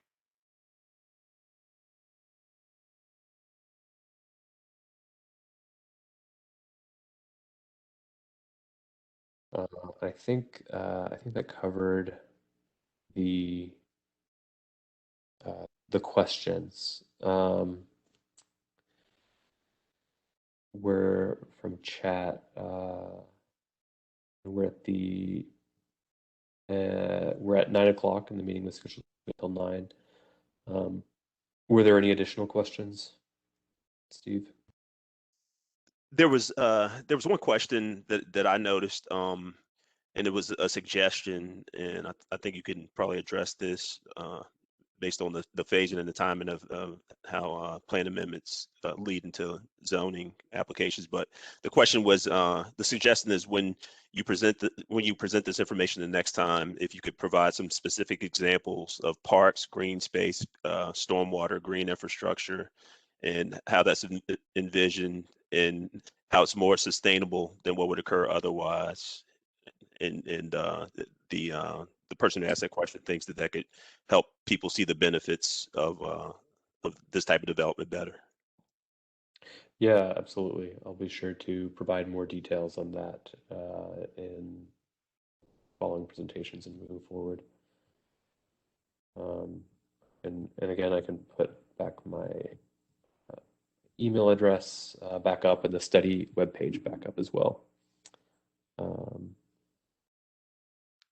Hey, Brian, this is Tom. Can you, while you have the slides up there, can you just go to slide 17, please?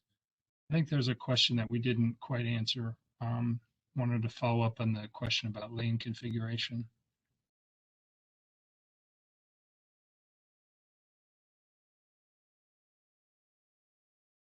Uh, 17, please.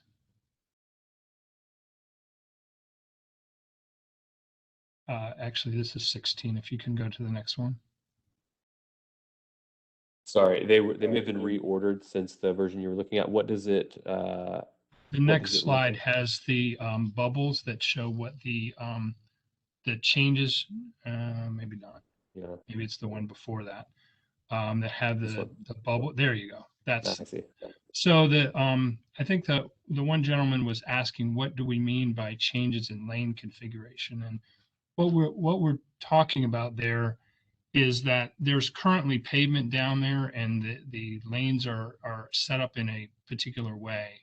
And what we would look to do is rebalance how those lanes approach. So it may be, in some cases a through lane and a left turn lane, and maybe it needs to be a through lane and a right turn lane. So what we would do is use the existing pavement to modify how the traffic approaches the intersection. And in some cases, we can get additional capacity out of the intersection. And so that's what that meant. I just wanted to clarify that before we ended today.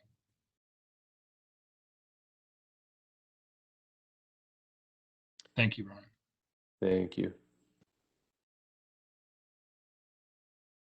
And let's see. And before we end, Supervisor Faust, were there any comments that you'd like to make? Well, first, I want to thank you, Brian, and the entire team for 2.5 years of dedicated work on behalf of the residents of the Drainsville district, in particular around Falls Church Metro Station. We appreciate what you're doing.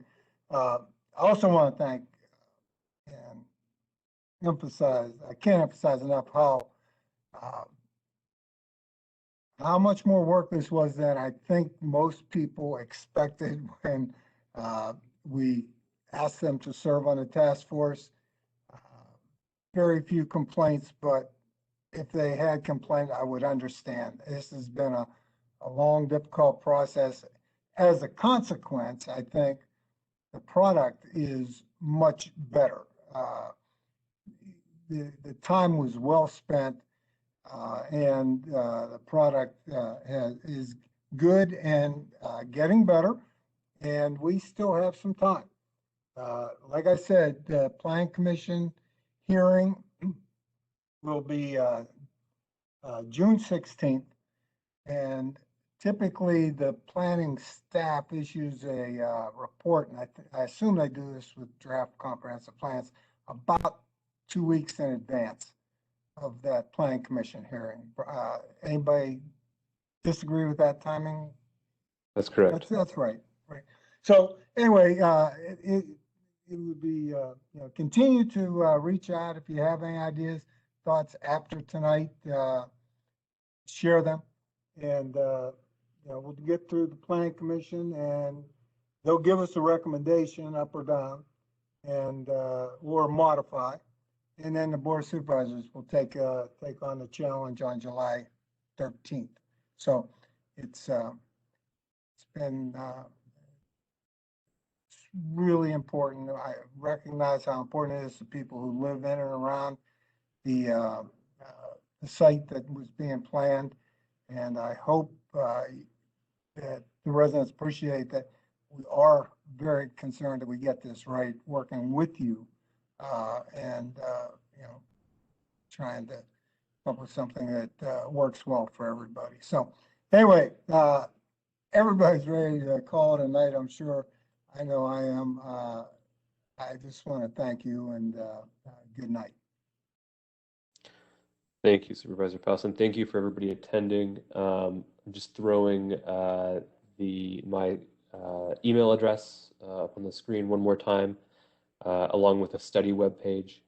We will be posting the recording of this meeting, a link to the recording of this meeting on our study webpage. You can also check that out for links to materials and recordings from prior task force meetings, and for other information, a copy of the draft plan amendment. Be sure to check it out for any other updates related to the comprehensive plan. Thank you so much, everybody, for attending, for your questions, for your feedback, for those that left comments in chat. We've taken those down.